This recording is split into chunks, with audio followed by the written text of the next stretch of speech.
The world that you're seeing isn't the true world. All of this that I'm seeing right now is just a virtual reality.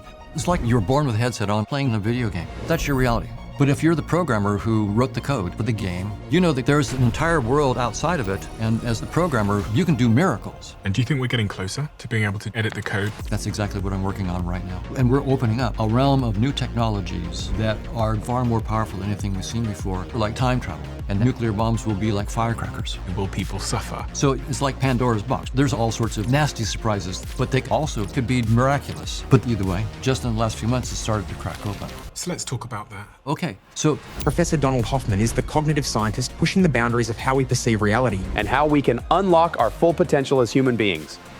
according to Darwin's theory, our sensory systems, eyes, ears, smell, touch, are not shaped to show us the truth. They were shaped to keep you alive long enough to reproduce successfully. Because seeing the truth takes too much time and energy. And so whatever reality is, it's utterly unlike anything that I perceive. Well, what does this all mean for the nature of how one should understand their life? Well, if you're stuck in a boring world, that's a world of your own creation. That's not the real world. And my conscious experiences are nothing but what my brain creates. And so we feel inadequate, and we feel like we need to compete with other people. But you're the inventor of this whole thing. You have nothing to prove. And there are much more interesting perspectives that we can take on ourselves. So if you really knew who you are, you would see no need to compare or compete. And is there a way for me to understand who I am? If you want to understand the truth of who you are beyond just this headset description of you, then you have to... I see messages all the time in the comments section that some of you didn't realize you didn't subscribe. So if you could do me a favor and double check if you're a subscriber to this channel, that would be tremendously appreciated. It's the free thing that anybody that watches this show frequently can do to help us here, to keep everything going in this show in the trajectory it's on. So please do double check if you subscribed. And thank you so much, because in a strange way, you're part of our history and you're on this journey with us. And I appreciate you for that. So yeah, thank you.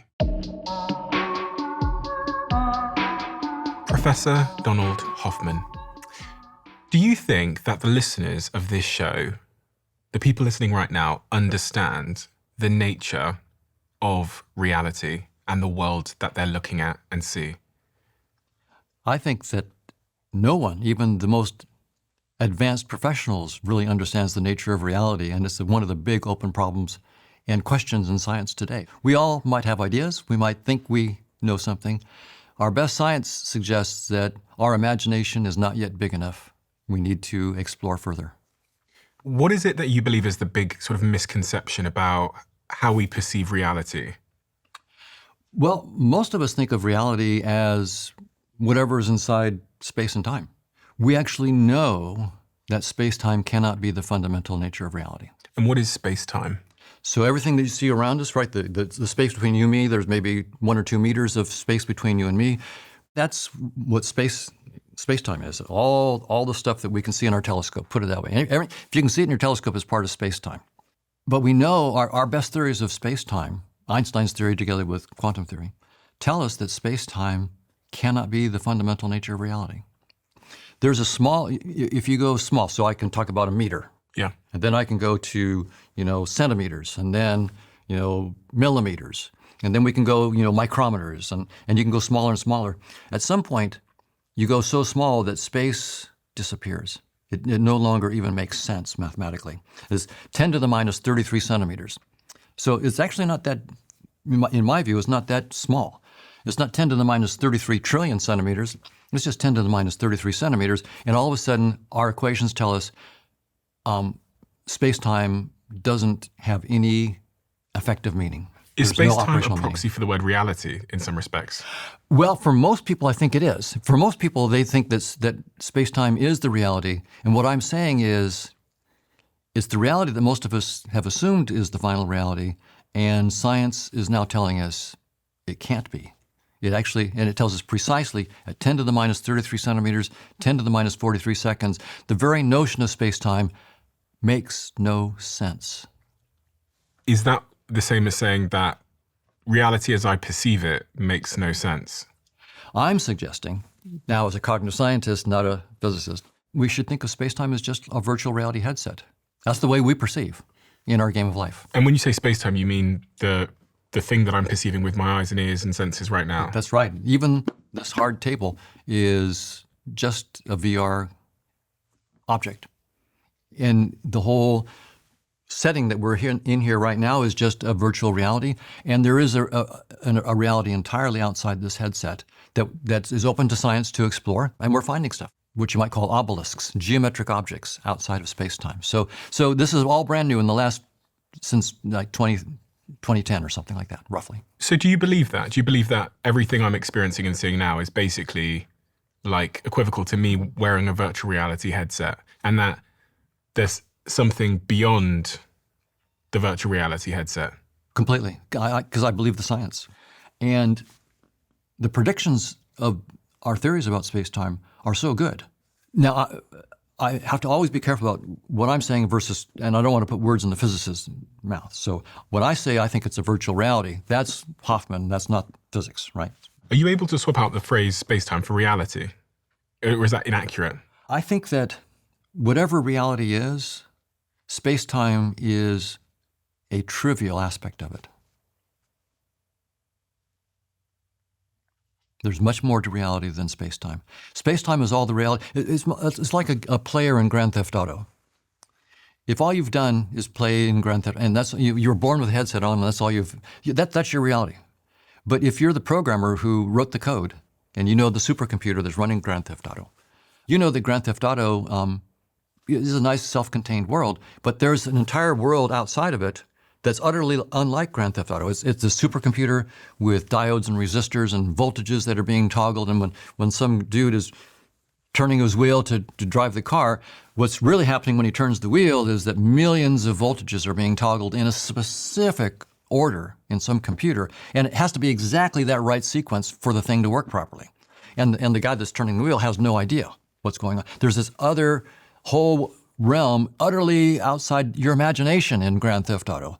And so if you're in Grand Theft Auto, you might not even know about computers and toggling voltages. And so all you know is I got a steering wheel and a gas pedal and streets and people to race and so forth and things to steal and whatever. But you don't realize there's a puppet master effectively controlling you. Behind the scenes. And so I think that space-time is just a very effective headset. For anyone that doesn't know, Grand Theft Auto is a video game where you run around a virtual world, basically. That's right. Yeah, you're driving nice fancy cars in this world. That's right.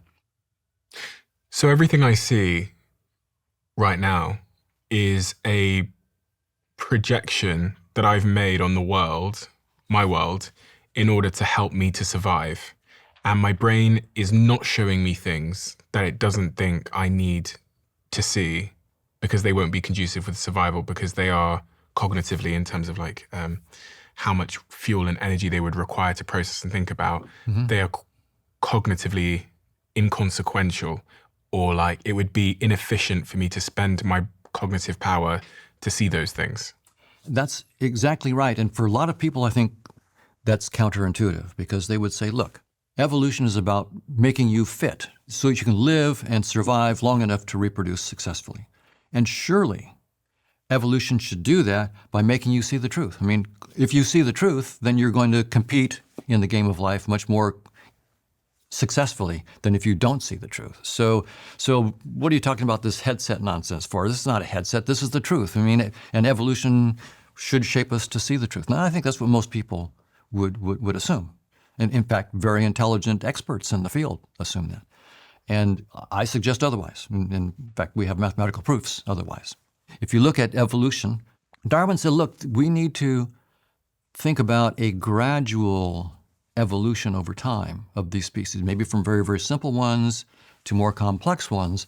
And what is going to drive that dynamics? And Darwin suggested it was what we would call reproductive fitness, that those organisms that have physical properties, sensory systems, motor systems, like movement systems, that make them more likely to have offspring and to raise offspring to maturity. Whatever properties those might be, that's what we're going to call fitness. So the more fit you are is really saying how likely are you to have and successfully raise offspring. So Darwin suggested that. And I don't think that he necessarily had to say that there was no God. It was just that if there is a God, it's not like God put it down perfect. And he did an evolutionary process. Yeah. Well, organisms adapt to their environment. Well, they're not adapting, but the offspring that survive are those best adapted to the environment. That's right. So that was Darwin's idea. So the gradual evolution from presumably simpler organisms to more and more complicated organisms, and then multiple evolutions of things like eyes, like the cephalopod eye evolved differently from the human eye. And the cephalopod eye got certain things right that the human eye got wrong. Is that because the cephalopod eye was in a different environment, so it had different requirements? That would be one possible reason. I actually don't know in the case of the cephalopods why, but that kind of idea is absolutely one of the reasons that could have happened. Another one, it could just be an accident, right? There's probability involved, and so there at some point you have the right accident, and then the humans got the thing reversed. So you're saying Darwin was wrong in some respect, or that there was something missing from his theory? Oh no, I think Darwin's. In terms of biology, I think that there is no serious competitor to Darwin's theory of evolution by natural selection in terms of the scientific theory of the origin of species and so forth. And it's Darwin's theory and the mathematical formulation of it that I think also says that what we're perceiving is not the truth. That our sensory systems on Darwin's theory were not shaped to show us the truth. They were shaped to keep you alive long enough to reproduce successfully, period. That's all Darwin's theory actually says. Most of us think the way this evolutionary process does it is to make sure that your senses are telling you the truth about the external reality. I've published some papers with colleagues where we show mathematically that Darwin's theory does not entail that at all. In fact, Darwin's theory says the probability is zero that any sensory system, like eyes, ears, smell, touch, taste, has ever been shaped to see any aspect of objective reality truly. So the probability is zero that you see any aspect of the truth, period, on Darwin's theory. What you do experience is sensory systems that guide adaptive behavior. Guide adaptive behavior means they let you act. So your eyes, your nose. Your eyes, your nose, your eyes and nose and mouth. They guide you so that you act in ways that you don't die too quickly. Okay. And you can have kids that don't die too quickly. That's all it's about. I was just playing out the scenario then that you removed my eyes and you removed my ears and my nose and my ability to sense, temperature and things like that, all of my senses. I thought, if I was the only person on Earth and you removed all of my senses, what would reality be? Because if you remove my senses, reality no longer exists as far as I'm aware of it. But that doesn't mean nothing exists. And I'm wondering what that nothing would be. Like if you just imagine wipe off everyone on the Earth and it's just you, and we remove all of your senses, what is in that space? Because you're right, my senses, my eyes, my ears, my ability to understand temperature is a byproduct and consequence of me surviving. So I was playing out this and I was like, well, if we think about ghosts and the afterlife, maybe there was no reason from a survival perspective that I even needed to be able to see or acknowledge them. Maybe it just didn't help. Maybe it actually would have hurt me to have, because it would have been too cognitively demanding to process all of that information. So anybody that could process all that information wouldn't have been good at reproducing, therefore they wouldn't survive, therefore they wouldn't be here. So maybe those of us that are here were just really good at ignoring the other dimensions. That's what our mathematics says. I think that your intuitions on that are quite right. That if you pay attention to anything other than what allows you to have kids, you're wasting your time from an evolutionary point of view. Perception is expensive. It takes a lot of calories. You have to eat a lot of food to run your brain, to power your eyes and your ears. So you need to do shortcuts. You need to make your sensory systems not chew up so much of your energy. The more expensive your perceptual systems are, the more you've got to eat to power those. So that means you have to go out there and forage and put yourself at harm's. So so there's a trade-off. We try to do things cheaply in evolution, and going for the truth. You don't need to actually go for the truth because that's very, very expensive. So for example, there are some flying insects that need to lay their eggs in water, and they use the trick of just looking at the polarization of the light coming off the water. So what you see happening in evolution is we have tricks and hacks, and even in humans have tricks and hacks, and for example, trying to find out if someone is reproductively fit, right?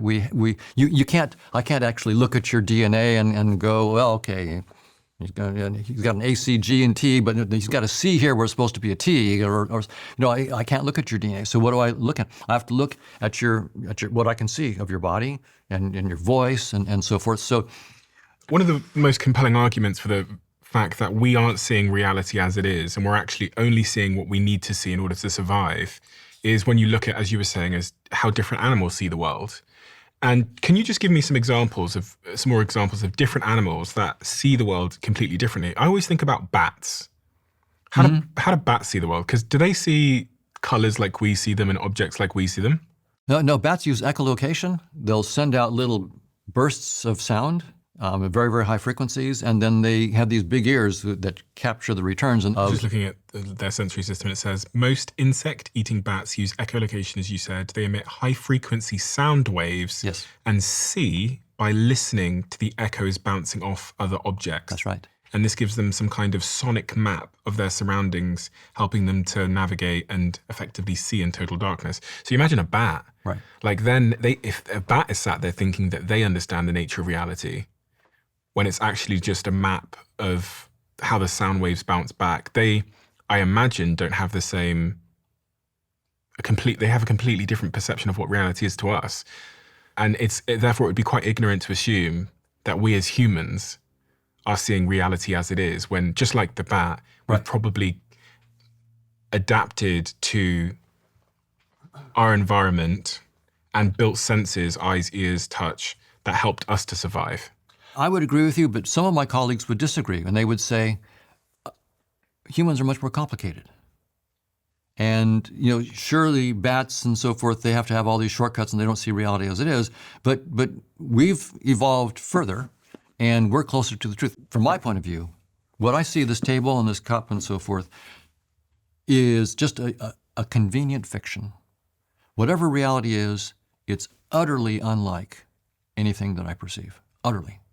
In a TED Talk that you did in the 2000s, you talked about simulations that you ran to prove that, I guess in part, that I'm only seeing things that will help me to survive as a creature, as an organism. Can you explain to me simply what those simulations were and what they proved?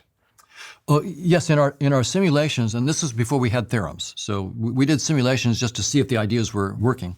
And we would have artificial organisms in a computer. Yeah. So it was like a game that we put together.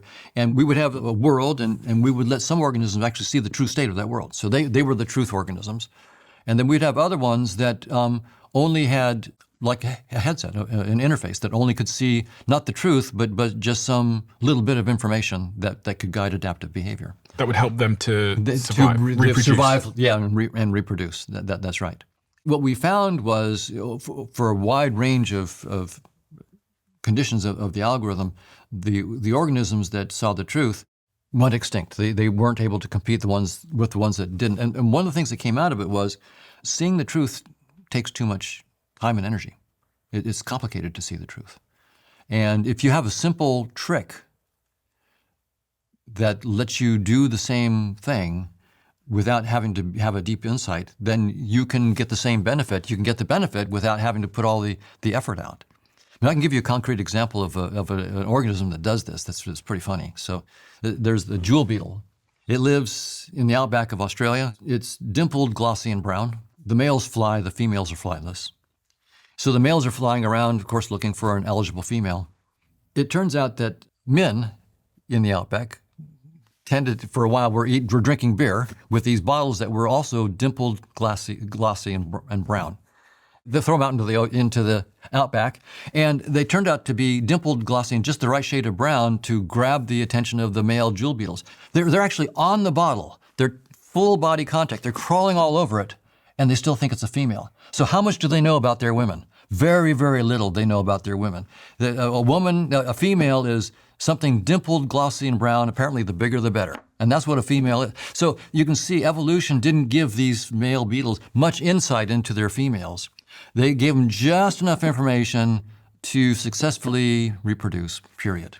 And that's sort of what evolution does. It gives you just enough information to reproduce before you die.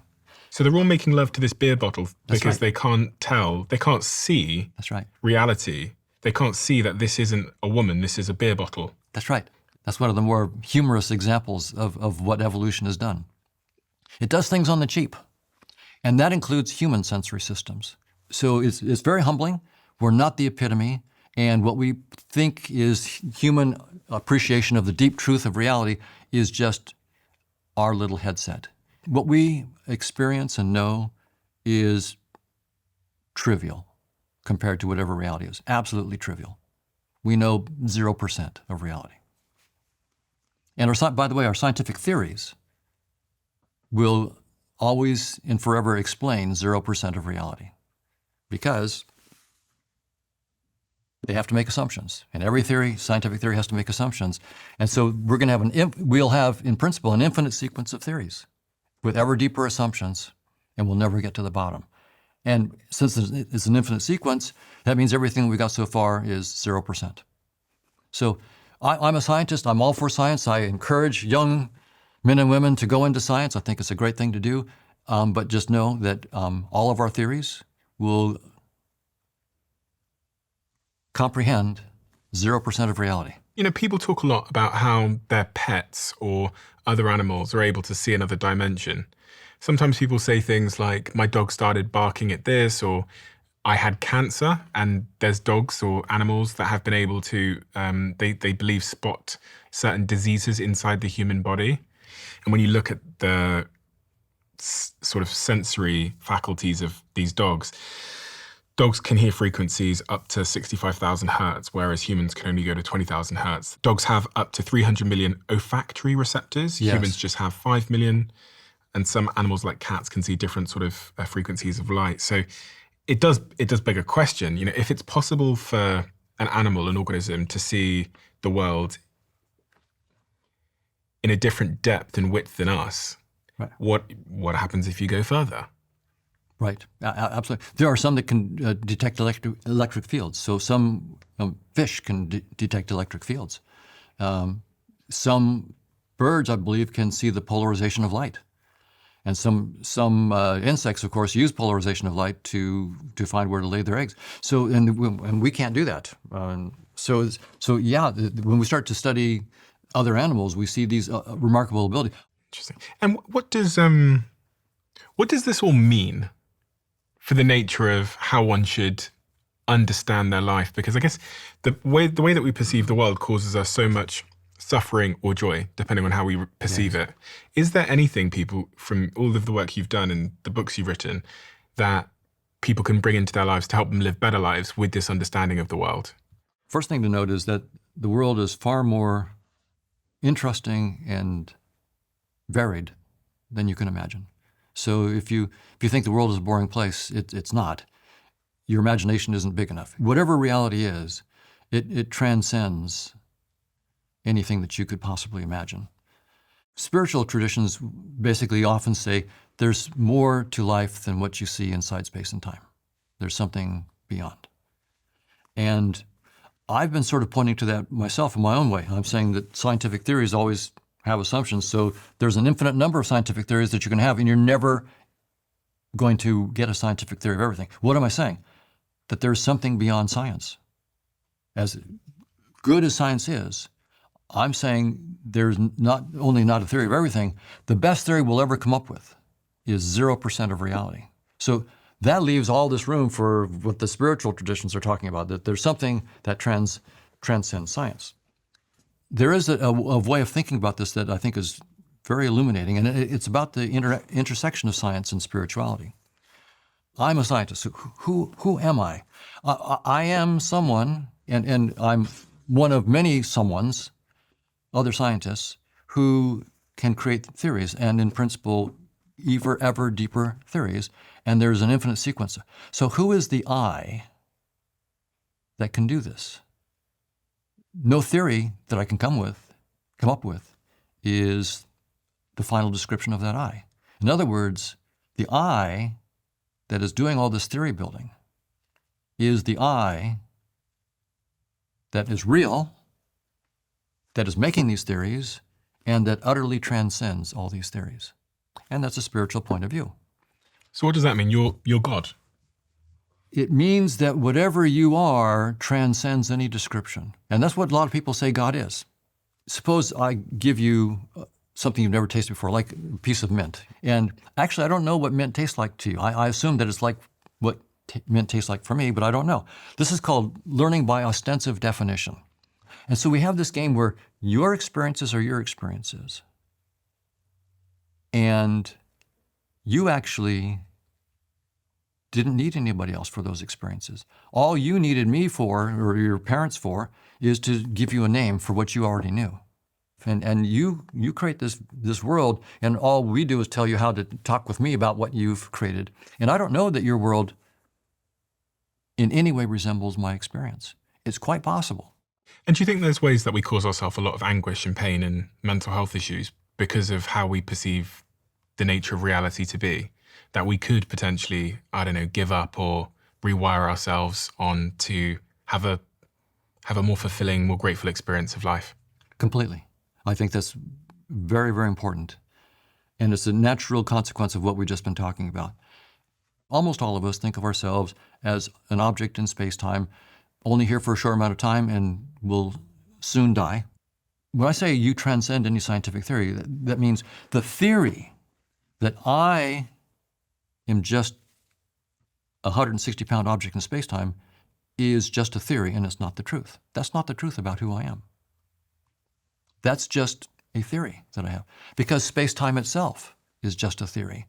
Nothing inside space-time is anything but my headset interpretation of a reality that infinitely transcends anything I can experience. There is another way that you can appreciate that transcends science, and that is, many meditative traditions talk about this. They recognize that you are infinitely beyond any scientific or any other description. So what do you do in that case to know who you are? You drop all descriptions. You sit in absolute silence and ignore any thoughts, because you recognize that thoughts are useful in this headset and to play the game of life. Yeah, we need thoughts to do our science. If you want to understand who I am, again, I do psychology, I do all this, I'll do the science, so I'm not putting science down. I'm a scientist. But at some point, if you want to understand the truth of who you are beyond just this headset description of you, then you have to lay aside all concepts, period, and just know yourself by being yourself, not by putting a concept between you and yourself. A story. A story. An identity. That's right. No story, no identity, nothing between you and yourself. You know yourself by sitting in utter silence and being yourself, no concepts. Because then you've let go of all theories, and now it's reality facing reality. No barrier in between.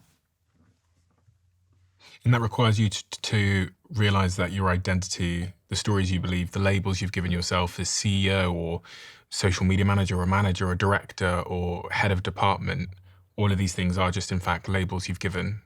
That's right. Those are just labels that you've given. And what's interesting about this now is if I think I'm just this little body and I'm nothing but this body and my conscious experiences are nothing but what my brain does. So that's my theory, and that's all I am. I don't feel very big. I don't feel very important. And so I'm going to probably need to do something to make myself feel a little bit better. And I'm going to need to compete with you. I'm going to need to show how I'm better than you in certain ways. So I'm a better tennis player than you, or I'm smarter than you, or whatever. So we're going to get this competition going on among people, and we're going to get even competition among religions and countries and so forth, because we don't know who we are, and we feel inadequate. And if we actually understood that all of this that I'm seeing right now, I'm making it up on the fly. This cup that I'm seeing, it only exists when I create it. This table exists when I create it. Like in a virtual reality. In a virtual reality, I'm in Grand Theft Auto, I look over here and now I see a red Mustang. I look away, I don't see the red Mustang. And now there is no red Mustang. The red Mustang only existed when I looked, because it's a VR game. I only need it when I render it when I need it. I'm now rendering a cup. The cup that I rendered is no longer there. You might render your cup. You might say, well, no, Don, you're wrong. The cup is still there, I can see it. No, you're rendering your cup. And so you're not rendering my cup. I rendered my cup. So in the same thing with Grand Theft Auto, you might say, well, I see the red Mustang even if you're not looking, Don. Well, that's because in your headset, you're looking and you're rendering the red Mustang, but I'm not. And there is no red Mustang. If you look inside the supercomputer, there's no red Mustang there. The supercomputer that's running the game has no red Mustang. So what I'm saying is we compete, we feel inadequate, and we feel like we need to compete with other people and be better than them, and we have egos, all the egoic stuff that we do that causes all the problems in the world because you don't know who you are. You're creating this whole thing. You're not a little player. You're the inventor of this whole thing. You have nothing to prove. And you don't need to be better than anybody else. They're also master creators. They're creating entire universes that they perceive as well.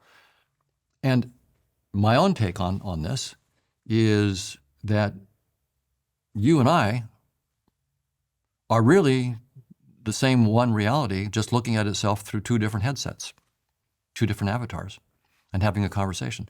And maybe that's what is required for this one infinite intelligence to sort of know itself. If you transcend any description, how do you know yourself? Maybe what you do is you say, well, let me try this headset on. Let me take that seriously for a while. Maybe even let myself get lost. Let me completely believe I'm just a Don Hoffman in this space-time. And let me believe that for many decades and then slowly sort of wake up. But at least then I will have seen myself from this perspective. Then I'll take off that headset. We call that death. I'll just take off the headset and then I'll try it. There's an infinite number of headsets to try on. So from that point of view, any person you speak to is transcendent. Any animal is just an avatar of this transcendent, unspeakably incredible reality that transcends science so that science will only get 0% of it. And again, I'll always say, I'm not putting down science, I'm a scientist. We need to do science, and I recommend that people do science. But my guess, this is one of the more trivial headsets. It's only 4 dimensions. Why not 20 billion? Why not quintillion? This is just a fairly trivial. So we may be in one of the more uninteresting perspectives on who we are, and there are much more interesting perspectives that we can take on ourselves. But the reason we have fighting, the reason we have egos, is because we don't know who we are. And is there a way for me to understand who I am? Or is the closest you've found meditation? I know you've meditated for 20 years or something. I should say, I should be a little careful about it. I think it really is important to do, for me as a scientist, to have done the science that I've done. But I think for someone else who doesn't do science, maybe that you do music or you do some sports or something like that.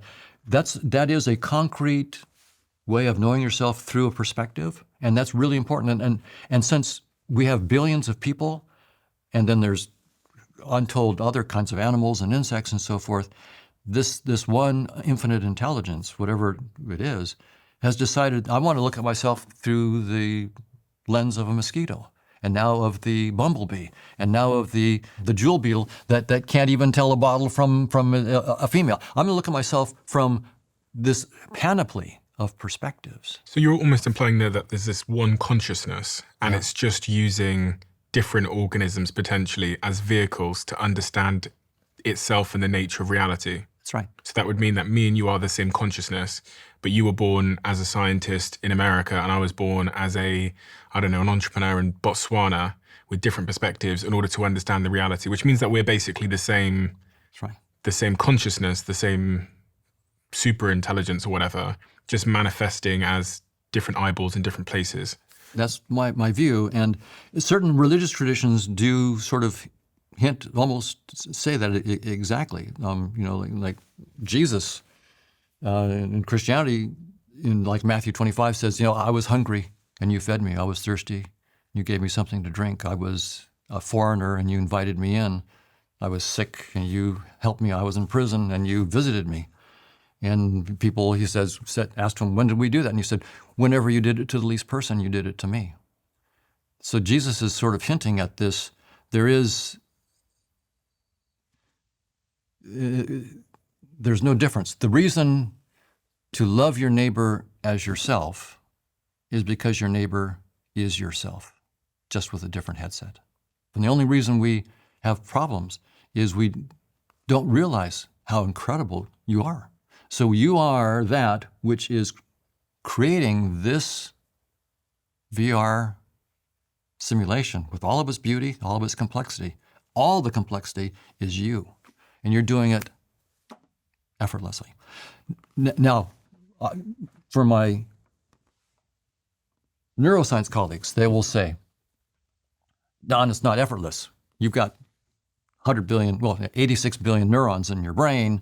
The visual system has billions of neurons that are doing all this computation, and we have the simple cells, the complex cells, the hypercomplex cells, and we think of the brain as a physical object that's generating our consciousness. Yeah. I'm saying space-time itself is something that you create. And so you create everything inside space-time, and I've also created the brain. you create the brain. So right now, you don't have a brain, Excuse me. and nor do I. Okay, fair enough. Because I don't have a brain and you don't have a brain until we actually look inside and render a brain. Just like in VR, the Mustang doesn't exist until you look at it and render it. So if I can predict that if we do the right scans, we will see a brain. But that only exists when we do the rendering. So I don't have a brain. All these correlations, we know that correlation doesn't imply causation, right? So the fact that there is correlations, and I don't deny it. In fact, I'm all for studying these correlations between brain activity and conscious experiences. They exist, they're undeniable, and they don't in any way remotely entail that the brain causes our conscious experiences. So I'm not the brain. I'm the thing that's simulating the presence of a brain. That's right. And so in your simulation is so good that it simulates also how all this reality that transcends space-time is being funneled down into this tiny little space-time headset. And that's what we call the brain. So of course there are going to be these correlations between brain activity and what we see. But the correlation goes the other way. It's not because the brain creates your conscious experiences, it's because consciousness has created the brain as an icon to describe how it's creating this headset. Do you think much about simulation theory? I've had lots of dinner parties recently and conversations over dinner about simulation theory, and it always gets very, very interesting. What are your thoughts on simulation theory? And for my listeners who might not understand the concept of simulation theory, are you able to explain it? Yes. So the standard, Nick Bostrom, for example, is a very big figure in simulation theory. And in those kinds of simulation theories, the idea is that the world that you're seeing right now isn't the true world. This is just a simulation. And there's some programmer, say, with some really nice computer that's programmed this world. And so we're just characters in a simulated world of some programmer. And that programmer and their laptop that's doing this, as it turns out, isn't the final thing either, because that programmer and their laptop is also just a simulation from a deeper level programmer and their laptop. There could be a very, very large nesting of all these simulated worlds and people with their computers. And that does jibe pretty well with what I'm saying up to a point. I'm saying this is not the reality. This is just a headset. But there's a big, big disagreement. Do you think there's going to come a point where, with everything that's going on with AI and robotics, that we could make a robot, program it with a certain AI that gives it the sort of same thinking as a human being, and then when I put some chocolate into its mouth, it's going to say to me, I love that chocolate, Stephen. That's my favorite flavor. I could certainly program such a robot, but Yeah. the question will always be, just because I have this particular circuit in the computer, and then some structure in the tongue that I've given it and some pattern of electrical activity, what is my scientific theory that explains why that pattern had to be the taste of chocolate? That's what we need as a science. It's But easy it enough goes to back make to your adaptive learning thing, where it's just learned through all of the data, through someone telling it, programming it to think that particular set of chemicals, send that up to the software, and then respond like this, which might just be how me and you are responding to life. We might not be conscious at all. Right, and what you're suggesting is probably how we would actually do it. Right, we would probably sort of train it and have it give us the right responses in that kind of context. So we'd probably do it something like that. But then as scientists, we want to understand. So we're claiming as scientists that an experience is a, say, certain causal structure or certain functional architecture. That's what we're saying it is. Because these are physicalist theories, and they're saying we're not going to start with consciousness. Consciousness is not fundamental. Space and time and physical objects are fundamental. And so we need to show how those physical objects and their properties give rise to these conscious experiences. So if that's the science you want to propose, then I have to be hard-nosed as a scientist now and say, give me your theory of mint. So do you think this is a simulation? So it's not a simulation in Bostrom's sense. In Bostrom's sense, it's a simulation in that it's a physical substrate that's giving rise to this whole world of conscious experiences that I'm having. Yeah, so And it's that I deny. like a game programmer sat at a computer making it. And somehow the physical system itself gave rise to the magic of the conscious experiences I'm having of red and green and love and so forth. Those conscious. So for the simulation theory, so this is my bone of contention with the simulation theory. It's very similar to my theory in all other respects, but this is a pretty serious bone of contention. For their theory to work, they have to show explicitly, scientifically, how a specific conscious experience arises from a specific program. Okay, Until you do that, there is no beef on the table, right? So from my point, their theory is a non-starter right now because there's no specific experience that they can say, this program must be the taste of mint. They can't do that. And until they can do that, they can't get this whole world of experience that I'm living in. Nothing. So there's no beef. All they have to do to give me some beef is to say, like in integrated information theory, they say, here's the matrix for mint. This is the matrix. Of course, then we'll ask, why? Why is that matrix, that causal structure, the taste of mint? What is your scientific theory for why that's the case? And what you'll see is, I think it's going to take the field a while to see it, but we will find that these approaches are vacuous. There's no beef.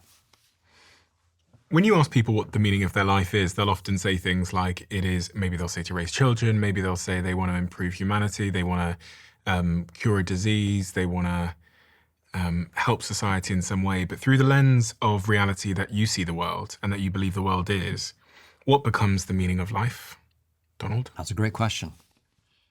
I do think that the best description I can give is that there is this one transcendent infinite consciousness, and you and I are just avatars, and so is a mosquito, and so is a bacterium.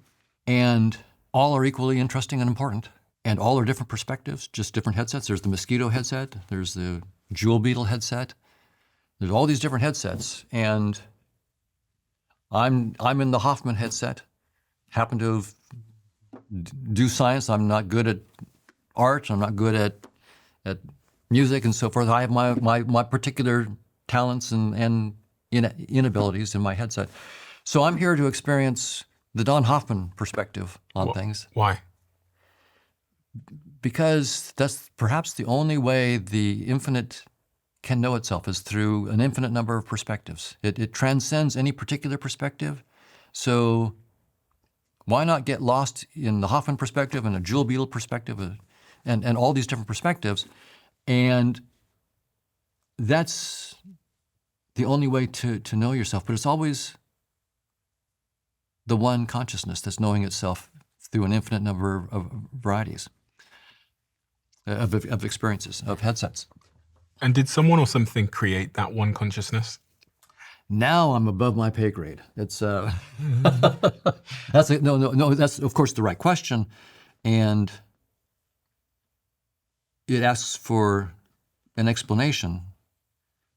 And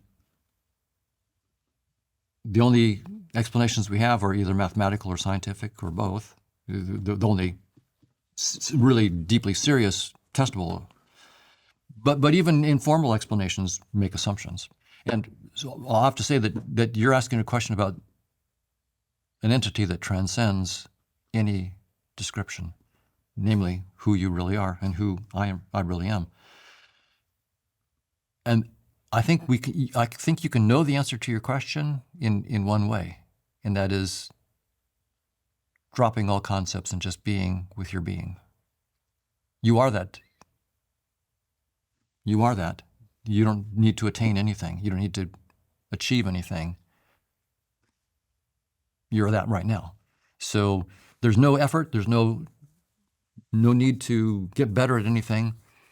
It's just to recognize what you already are. You've let yourself be under an illusion that I'm just this little guy that needs to do these things and be a professor and whatever it might be. I've been under that illusion, and I got to see myself through that lens, and then I began to wake up and see that I completely transcend. It was an interesting perspective. I'm glad I took it seriously. I'm going to throw off that headset. We call it death, but I'm going to take off that headset pretty soon because that's not who I am. I transcend that. So the answer is you can know it, but you know it when you let go of all concepts and you don't try. If you're trying to get there, then you don't see what you already are. That's the best answer I can give at this point, because it does transcend science. So in terms of a God, as we believe in gods in the religious context, the best answer that you have would say that effectively we are God, the God that we refer to. We are the transcendent power that goes beyond description. And right. Yeah, I would say that, and I can put that in a sort of a Christian language, because many listeners will be Christians. A child of a human is a human. The Bible calls us children of God. Well, if a child of a human is human, a child of God is God. That's what it's pointing to. And Jesus is fairly explicit about it. When some religious leaders were about to stone Jesus for saying that he was the Son of God, Jesus quotes the scripture and says, from, I think, the Psalms or something like that, he says, but in the Psalms it says, I have said you are gods, and all of you are sons of the Most High. And Jesus said, if he calls them gods to whom the word of God came, why are you trying to stone me to death for just saying I'm the Son of God? What the Bible is basically saying, love God with all your heart, that's loving yourself. You are God. And loving your neighbor as yourself is just recognizing that your neighbor is yourself under a different avatar. Do you think Jesus was really divine in any, presuming you think this was a real individual, and do you think he was divine beyond me and you in some respect? Not beyond me and you, but you are as divine as could possibly be. Thank you so much. We'll clip that. I'll put that on my LinkedIn. Hoffman said it. Yeah, little recommendations. You're divine as Hoffman says I'm as divine as I could possibly be. Are there any you must go if you understand reality through this lens that we're seeing so little and that much of it is created by ourselves and we are the transcendent. Are there any things that you do on a day-to-day basis that are atypical because of that, or thoughts you have or experiences you have that are atypical because of this perspective? Certainly atypical from before in my own life. I now spend quite a bit of time in meditation because I as much as I enjoy the life of the mind, and I'm a professor and I've taught lots of students over many years, and I highly recommend all that stuff. At some point, I realize that all my knowledge, all possible scientific knowledge, is 0% of reality. And do I really want to confine myself only to 0% of reality? I want to explore reality from this perspective, but it is 0%. So I do my homework, and I encourage my students to do more homework, take this perspective very seriously, study it rigorously, but then realize there's the 100% that you haven't seen, and you are it. So are you doing lots of psychedelics and stuff like that to... I haven't done any psychedelics. You've never tried psychedelics? I've never even smoked a cigarette. Wow. I haven't had a drink of alcohol in decades. So and it's partly just because I'm frail. My physical body isn't that strong. I have limits to, well, I can't push my body too hard. So I've learned to operate within my own limits, and I don't push it too hard. But the meditation I do. Am I right in thinking that you now meditate 3 to 4 hours a day? Probably, yeah. What insights or understandings have emerged from that I might be able to comprehend? Any creativity that's ever come out in my scientific work, to whatever extent it's creative, it's come from the silence. So of course I had to do my homework and do my studies and so forth, but the novel ideas come from the silence. Personally, one thing I've seen is how identified I am with my avatar. I think I am this body. I'm really tied to this body. And it's the stuff that I'm saying at the emotional level, there's an emotional part of me that doesn't believe it one bit. Emotionally, you put a gun to my head, I'm scared to death. Mm-hmm. Intellectually, I'll say to you, this is just an avatar. I'm the infinite that transcends. So, and when I die, I just, and I believe that. How deeply do I believe it? Put a gun to my head and you'll find out. I'll wet my pants. So it's very, very interesting for me to look at that and to see all the disjunctions, the things that are disjointed in my worldview. Well, it kind of makes sense, right? Based on your theory that our senses have evolved to help us to survive, because someone not liking your thinking or your theories or rejecting you or harm to your body, it would go against your survival. So theoretically, if we are in the world that you've described, in the reality you've described, which is basically designed for survival, then you would have developed senses that make you change behavior if there's a risk of someone not liking you. That's right. There are social pressures, and if you don't conform to them, you get feedback that can be very, very negative, and in some cases even death. If I go to a grocery store and don't happen to pay and just walk off with the stuff, I end up behind bars. There are rules of the game. There are rules of the headset. I transcend the headset, but I choose to allow myself to get lost in the game. Starting in January 2020, you did have a proverbial gun held to your head in a way, because you contracted COVID and went through, and are still going through, some pretty serious health complications because of long COVID. Yeah. You developed heart issues within weeks, requiring hundreds of hours of critical care in hospital. You told me before we started recording that you've had heart surgery twice. Yeah. In 2021, at 66 years old, at one point you thought you might not survive because your heart had been at 190 beats per minute for 30 hours. And you sent your wife a goodbye message, right, because it looked like it was all over. Right, right. I am wondering what that brush with death did to your perception of life, your perspective, and how that all ties into your beliefs about the nature of reality. It certainly let me see how tied I am to my body and the fear that I experienced, right? It's one thing for me to sit here as a nice academic and talk about how you're the transcendent reality. It's another thing to have your heart fail and to know that this is probably the end, and to face the raw emotions. So I have deep raw, and then I had to have another surgery. The first one kept me for a year and a half or so. A great surgeon, it's not his fault. He did a great job, but COVID is persistent. And the week before my second surgery, I was in the ER 3 times where they had to restart my heart. Just didn't know if I was going to make it. I would have to go have my heart restart, and then 2 days later go back and have my heart restart, and I was just hoping to make it to live to the surgery.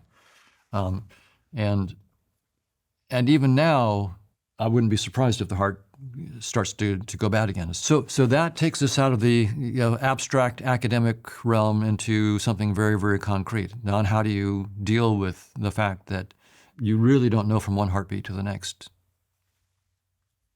It keeps you from just talking abstractly about this stuff and being real about it. It's, what do I really feel about it? And when I look inside and see there's real fear, then I know, okay, this stuff about you're the infinite and everybody else is the infinite is still fairly just an abstract concept for you, Don. You haven't really gone deep enough. You need to go deeper and actually, if that's true, I mean, maybe it's all BS, right? But if it's true that you are the infinite and everybody else is the infinite, then you need to go deeper into that. And intellectually, I'm convinced. I mean, I've given you the reasons. Intellectually, I'm quite convinced. And it's really interesting to me that emotionally, I'm far from convinced. And I agree with what you just said about the evolutionary arguments for it. There's good evolutionary reasons for me to be wired up to have automatic emotional responses that are going to protect this body to keep it. So no doubt about it. So there's no reason to judge myself that my body has a fear response and so forth when there are things that are about to kill me. The issue is then, when I look at that fear response, can I look at it and accept it, or do I identify with it? Do I identify with the fear response, or can I step back and be the observer that watches the fear response? And in the meditation process, what I'm learning to do is, in some sense, what I was saying about the science. Science is great, but don't believe any theory. Theories are just tools. They're not the truth. No scientific theory, my theories included, are not the truth. And so also is my theory about who I am, not the truth. So to really let go of any theory, if I can really let go of any theory of who I am, then I'll let go of any fear. So it really comes down to this, what's really quite interesting.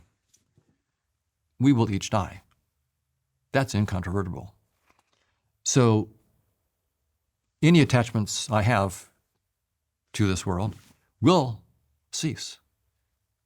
There's no doubt. The question is, can I let go of the attachments now? Or will they only go from my cold, dead hand? Mm-hmm. When will I let go of all these attachments? To the extent, and I am no expert, but to the extent that I can let go, I see that there's more peace. There's more peace in not being attached to things. So I see that, but I'm not there. So this is a very human perspective on things, a very fallible perspective, and it's very, very interesting. So I'm claiming I'm the infinite, and I'm the infinite having taken on this bodily form, and in some sense, I'm waking up to who I really am, but I'm only partly awake. I started my first business at 12 years old, and then I started more businesses at 14, 15, 16, 17, and 18. And at that time, what I didn't realize is that being a founder with no money meant that I also had to be the marketeer, the sales rep, the finance team, customer service, and the recruiter. But if you're starting a business today, thankfully, there's a tool that wears all of those hats for you. Our sponsor today, which is Shopify. Because of all of its AI integrations, using Shopify feels a bit like you've hired an entire growth team from day one, taking care of writing product descriptions, your website design, and enhancing your product's images. Not to mention the bits you'd expect Shopify to handle, like the shipping, like the taxes, like the inventory. And if you're looking to get your business started, go to shopify.com/Bartlett and sign up for a $1 per month trial. That's shopify.com/Bartlett. So when we do die, in your perspective, is that equivocal to sort of taking the headset off? Entirely. And so when we die, we take the headset off, and That's right. The consciousness still remains, I assume. That's right. So how would when I die, am I gonna float up and be in like a heaven? Am I going to go into a tree? Am I going to become a bug? What's going to happen with that consciousness? Is it going to be this, or is this just a bunch of labels and stories? Of course, the answer is I don't know, but I will speculate. Having said I don't know, and being honest, I'll speculate. I suspect that the closest I can get to that is what happens in meditation when I really do let go. And it's very, very quiet, and my eyes are closed. Then there is awareness, and it's a very alert awareness, very, very conscious, and it has no content. There's no colors, no tastes, no smells. There's no content, and no need. It's an awareness that can create all this in an instant, and it can let it go. So it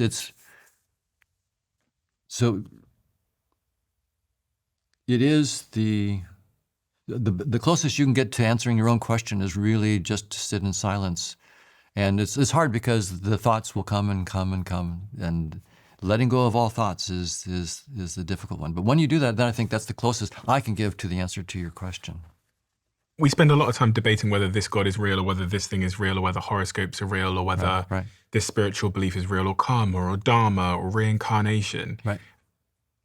In your perspective then, is it somewhat ignorant to set your stall up anywhere, to say that something is or isn't true? Because, people are different sides of the spectrum. Some people are like, staunchly religious, and then others are staunchly atheist. Right. I think that, of course, like in science, there are certain things that are just plain nonsense. And in fact, most of the stuff that you just casually come up with, and my theory of electricity or my theory of the atoms, it's just plain nonsense, and it goes nowhere. It's not worth any time. So I suspect the same thing is true in spiritual stuff, where we have even fewer guardrails on our theories. But I think there are a few guiding stars. If it involves loving your neighbor as yourself, you're on the right track. If it involves putting a barrier between us and them and saying that they're bad and we're good, you're probably on the wrong track. What does this mean for grief? So many people are losing loved ones as we speak, or are contending with the reality that they are going to lose a loved one. What does it mean for the nature of love? Does it take anything away from love? Does it add to love? Does it strengthen love? Well, I think in some sense it comes down to love is the central thing. And in Christianity, Jesus, and I'm talking about that because my dad was a pastor, and that's the one I was raised in, so I know the most about this. So I'm speaking only because that's where I had some background. And when Jesus was asked what's the most important thing, he basically said, love God with all your heart, love your neighbor as yourself. So love is like number one. And my guess is that's really all you need. If your religion is love, and that's it, and that's how you act, you don't really need to add anything more to that. That's all you really need. Love your neighbor as yourself, you're done. That's all that you need. And anything beyond that is just not necessary. And anything that contradicts that, I would go back and try to figure out where I went wrong in my religion. I've been asking when I met my girlfriend Melanie, in her bio on Instagram, it said, God is love. Now, she's not religious. Yes. She doesn't believe in a particular book or whatever, but I asked her, actually, funnily enough, we had this conversation last night. I said to her, what do you think God is? And she said, I think God is just love. And I completely That's shocking agree. that she's right again. I think that love is the closest word that we can have to as a pointer. And again, it's just a pointer. Whatever love is just like the word mint only points to the mint. The word love only points, but I think it's the best pointer that we have. Love. And what is that definition of the word love? Because, people use I love Manchester United, but the love that you're describing seems to be much more about a oneness or... It's basically just really recognizing that person, even though they have a different color, a different race, a different creed, a different idea, that's just me. That's me in a different headset. And When I really, then I ask, well, how would I want to treat me? I get the right answer. That's love. How would I, if that's me, how would I treat me if that were me? Well, when you get the right answer, when you do that, you're acting in love. You're not going to beat yourself up. You're not going to call yourself names. You're not going to call you whatever. You're going to treat yourself the way you want to treat yourself, then treat others the same way, and that's what love is. But ultimately, I think again, these are all just pointers. Whatever love is ultimately transcends any description. Do you believe, I did kind of ask you this earlier, but I was just looking at some of the research around how many people talk about these near-death experiences, specifically when more so when you have a cardiac issue, people seem to say that they had perceptions of hearing or seeing things or passing into some kind of tunnel or seeing some kind of light or a really positive emotion. Yes. I wondered if you were at one point in your life thought that you weren't going to make it, and if with what you know, it's increased your belief in these near-death experience accounts, that someone was sort of transitioning from this reality through taking the headset off. Like, it's almost like they took a little bit of the headset off, but not all of it, and then they came back to the headset. So, yeah, these very common experiences about near-death, a light in a tunnel and maybe a life review and then a choice to come back and things like that. It's quite common. And I'm not going to dismiss them one bit. I mean, it's hard to get scientific evidence on that. It would be very interesting to have a study in which people did have their heart stop, for example, were resuscitated, and ask how many don't have that experience. Mm-hmm. It would be, I mean, if we had a systematic study that did that, so we don't want to be tricked by paying attention to only certain parts of the data, right? So you can see, even though I talk about letting go of concepts and going into the unknown, when it comes to things where we should do science, then I'm very, very hard-nosed about it and say, here we need to do studies. And I know some cardiologists, I'm not going to mention names, but that have seen a lot of this stuff, and they're convinced by their own informal experience that there's something going on here. So I have no beef with that. I think that they might be onto something. So I don't disbelieve it, but that's different than having the science. Why do we suffer in such a reality? Like, why would this transcendent power create organisms or perspectives that end up suffering, that end up in the worst of places, the concentration camp, the illness, the typhoid, the starvation? Why would such a transcendent power or consciousness do such a thing? So I'll try not to be shallow about it, but because pain is pain, and death is death, and certain deaths seem horrific. This is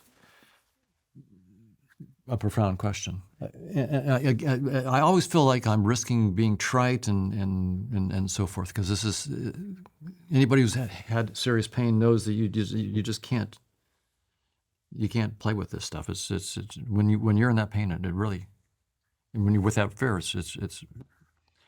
I think ultimately, it may be like the wounds you get in a video game.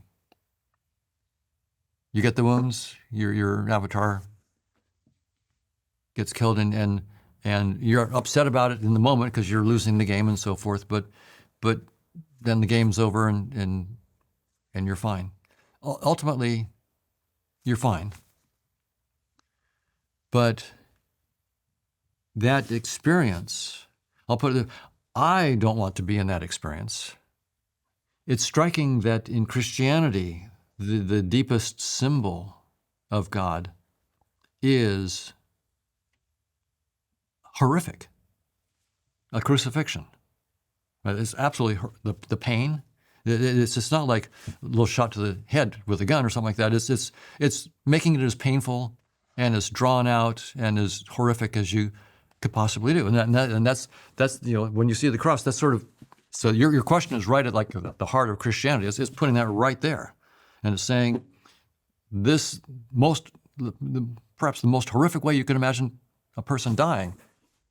That's what happened to Jesus, and that's our symbol for the divine. So that's why it's not trivial. It's not shallow. There's something very, very deep there. None of us is volunteering to hop onto a cross. I'm not volunteering to hop onto a cross. So I would say the challenge of your question is the challenge that is probably a deep spiritual challenge to all of us, and I'll say to me personally, which is to continue to grow up and be less and less identified with this headset and more aware of my transcendent being. Because ultimately, even on the cross, I mean, perhaps the most profound thing I've ever seen in Christianity was Jesus' words on the cross saying, "Father, forgive them, they don't know what they're doing." Right? That the heart of Christianity is right there. It's not like the heart of Christianity is kill the disbelievers. No, the heart of Christianity is the disbelievers have pinned you on a cross. They're killing you in the worst possible way, and you show them love. That's the heart of Christianity. You show love to those who are in the process of killing you in the worst way they can think. That's the heart of Christianity, not killing disbelievers or pushing away disbelievers or discounting them. That's the opposite. So there's something very, very, that's why I'm very, very slow in answering your question, because this gets to the very deep heart of Christianity that I think, and in all true spirituality, that I don't think I truly understand. But I see these pointers to it, and I see that it's real, and that your question is pointing to one of the most profound and important things. And I have the feeling that my answer is only ineffectually pointing part of the way there. There's much more to it than I've been able to point to. I'm hazarding a guess at what the role of I'm hazarding my own guess at what the role of pain and suffering might be in such a reality where consciousness is this transcendent thing that comes into manifests itself as these organisms, and I guess it kind of goes back to your idea of I've only projected what I need to see through my headset in order to survive. So if there are survival dynamics in play in my headset, then one element of survival is suffering. Yes, because right, sure. The fire is hot, so I put my hand in the fire, my hand gets burnt, so don't do that again, Steve. Right. So if that is the nature of my headset, then there will need to be cause and effect as it relates to things that will help me to survive and things that won't help me to survive. Yes. And so suffering might just be an input or a stimulus in this headset that helps me to survive. Right. And then, I don't know, the question that springs to mind is, why does consciousness care about survival? Why would this transcendent consciousness, maybe that's not even a good question, maybe that's the wrong question, but why does it want to survive in us? Why doesn't consciousness end? I mean, I agree. One thing that I've heard from one spiritual teacher, Eckhart Tolle, which is interesting on this. One of his talks, he said, let's pretend that we're humans. He goes, oh, that'll be fun. And let's play some dramas. Oh, but to have dramas, I have to forget who I am. Okay, so then let me completely forget who I am. And then after a few 100,000 years, when I get tired of it, then let's wake up. And I thought that was a profound pointer. That doesn't get the whole thing, but it's an interesting pointer. I think there's more to it than that, but it's more than just playing dramas. I think it's playing dramas to further explore who I am by knowing who I'm not. That may be part of it. Knowing who I am by knowing different perspectives and knowing that as rich as this perspective is, I transcend that. Someone commented on one of your recent videos saying, imagine being a character in a book trying to understand your way out of that book into a higher dimension. Yes. That's right. But of course, that's a great question. The only thing I would say is, imagine being the author of the book, having written about a character, because I'm not just a character in the book. I'm the author who's put the character in the book that then wakes up, that's identified with the character, and then wakes up and realizes I'm not just the character. I was writing the whole book. So that question is good because it points to a misconception. I'm not just a character in the book. I'm the writer of the book, and Hoffman is just one of the characters in the book. And the writer of the book is The one consciousness that, when it really understands itself, will love all the characters equally. how do you know we're not separate consciousnesses? I don't, and that's an interesting. By the way, I've got a mathematical model of consciousness, and that's a whole other topic.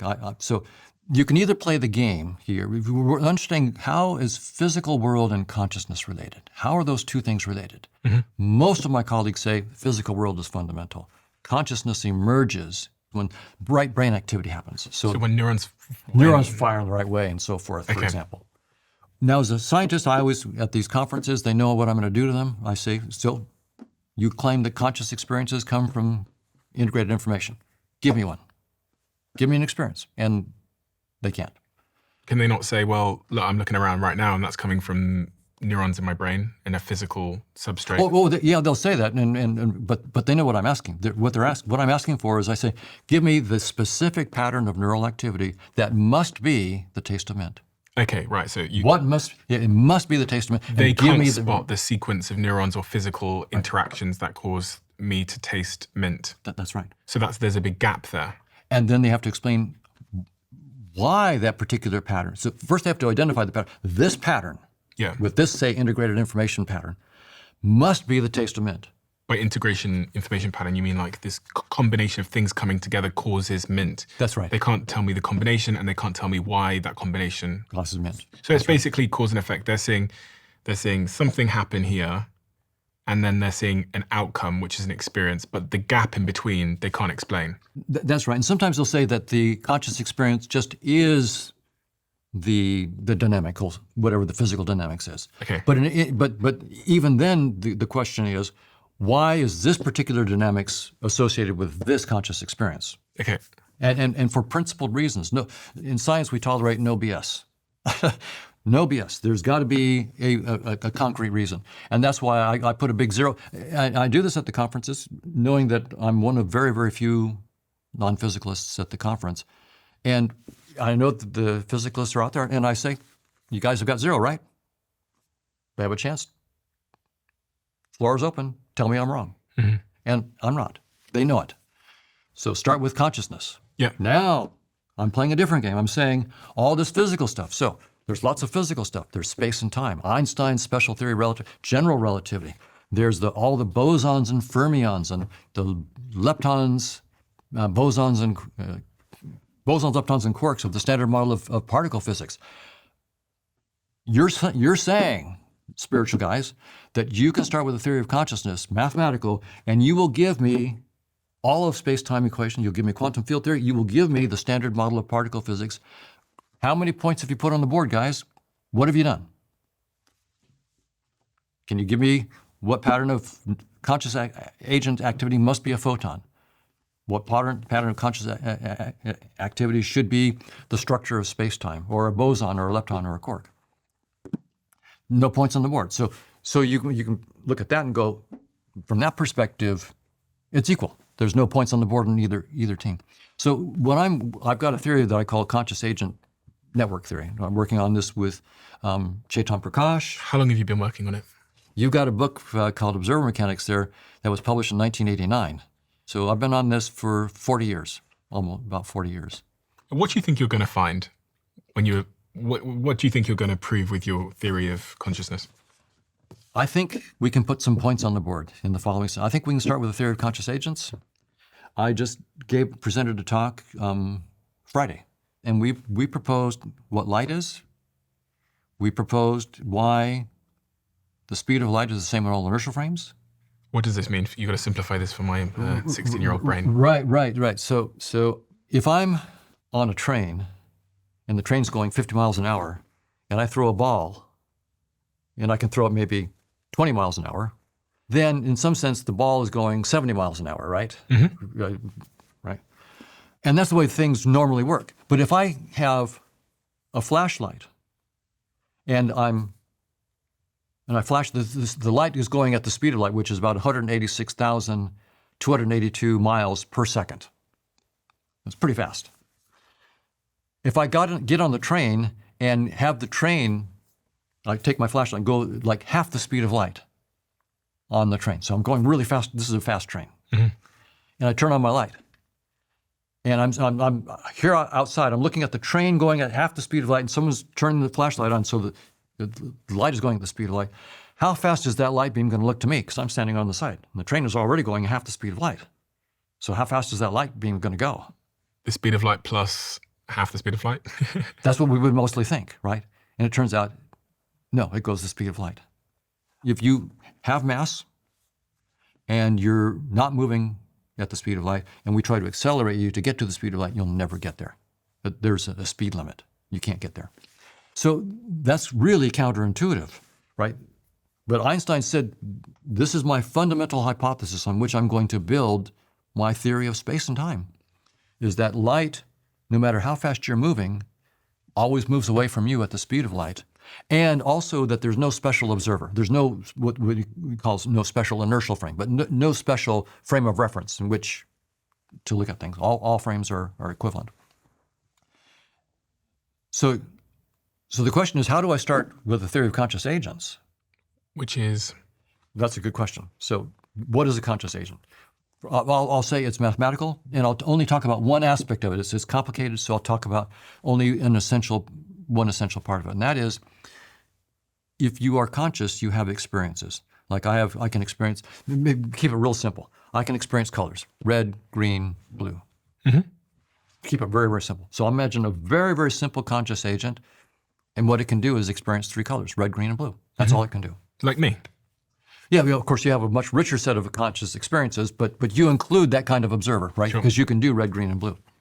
And now I'll talk about another observer that only sees red and green. Yeah. And now you don't just see one color. You see a color for a little bit, and then you see another color. Like, so I see red for a while, then I see green, and then I see blue, and I maybe go back to red or whatever. So there's going to be this sequence of colors that I see. And maybe the best I can say is that if I see green right now, then it's a 20% chance that I'll see red next and an 80% chance that I'll see blue next. So I can write down probabilities. Well, so that's pretty simple, right? There's colors, experiences, and then there's probabilities of what sequence, if I see this experience, what my next experience will be. And I'm using see in a general term, right? It could be hearing or smelling or whatever. How do you capture that mathematically? There's something called a Markov kernel, a Markov matrix that says, basically, it gives you all the numbers. The first row of numbers and says, if I see red now, what's the probability that I'll see red next? What's the probability I'll see green next? What's the probability I'll see blue next? So you just write the numbers out. Maybe it's 0.2 that I'll see red again, 0.4 that I'll see green, and then 0.4 that I'll see red, blue again. So, and then the next color, I'll have another row for if I'm now seeing green, what's the probability I'll see red, green, and blue, and then finally blue, what's the probability I'll go to red, green, and blue. So I need 9 numbers. That's all I need. For 3 colors, I need 9 numbers to talk about all the possibilities. And then I'll just have a counter as well. So every time I see a new color, I'll just have a little counter. So I see red now, that's 1. Oh, now I see green, that's 2. Now I see green again, so that's 3. So I'm counting the colors, the experiences. That's all I'm going to talk about. That's all I have. The question is, if I start with just that notion of an observer, it has colors and a matrix of probabilities. If I see this color, I can see another color. What's the probability? And every time I see a new color, I get a counter incrementing. That's all I'm going to start with. Can I get that the speed of light is the same in all inertial frames? That if I'm on a train and I flash flash a light bulb, flash a light, that it will go at the speed of light even for someone who's on the train going at half the speed of light? And I discovered just in the last 3 or 4 months that the answer is yes, I can do it. And that's what I presented last Friday at this conference. So what does this mean about the nature of consciousness? And it means that starting with a theory of consciousness outside of space-time, I can actually give you with mathematical precision the structure of space-time. Which means that your belief is? We're starting to space and time and everything I see and experience actually comes from consciousness itself. So consciousness itself is the source of everything. everything that you. That's right. So earlier in our So my conversation, consciousness didn't come from my brain. that's right. My brain came from my consciousness. That's exactly right. That's exactly what I'm saying. And we've talked about the headset. Yeah. What I'm doing is I'm building the headset. I'm saying here's the conscious agents, their dynamics, and I'm now starting to build the space-time headset. Is there a concern that believing these things can make one go mad? I sometimes think that thinking very deeply about who we are, why we're here, how we got here, sometimes it makes me, I don't know, like I lose a bit of my orientation and I get a little bit of a wobble. Like when I've had these conversations about the simulation theory and this being a big video game and such, I'm like, well, it kind of shakes everything you know. And these stories that we've constructed our lives on give us, they anchor us and they orientate us and they give our life meaning. So if it's not true, then I lose the meaning of my life and I worry if I risk going bonkers. Well, I certainly empathize with that. And that's also what happens also in the meditation process. It also leads me to have to face all sorts of emotional stuff. My deep belief that I'm just my avatar. And letting go of that is like a death. And it's very, very painful. So for me, the meditation process is not all love, joy, and peace. A lot of it is deep, deep, tough emotions as I let go of what I thought was myself. And it's a kind of it's a death of an illusion, but it feels like a real death to me. But now here's the positive side. Here's the upside. I'm proposing that science got the tools, if we assume consciousness is fundamental, to step entirely outside of space-time and do serious mathematics and show how space-time is built as a headset. And this means we're opening up a realm of new technologies that are going to make everything that we've done in science and technology so far seem trivial. And here's the reason. Suppose you're a wizard in Grand Theft Auto and you know how to use all the tools in Grand Theft Auto. That's fantastic. It's really good. You can drive your car from A to B faster than anybody can do. But now if you're the software engineer who knows how Grand Theft Auto has been, because you wrote the code, you know it, you can do miracles. You can take the wizard's car and take the air out of their tire, just like that. You can take the gas out of their tank. You can take their car and move it from A to B instantly. Not through Grand Theft Auto. You can move it there instantly because you've got the code outside.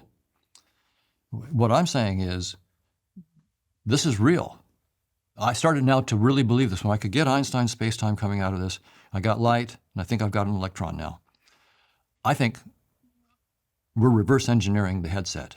And the technologies that are about to come out of this will make everything else seem like firecrackers, because we're now getting to a deeper layer outside of the headset. We're not wizards inside the headset.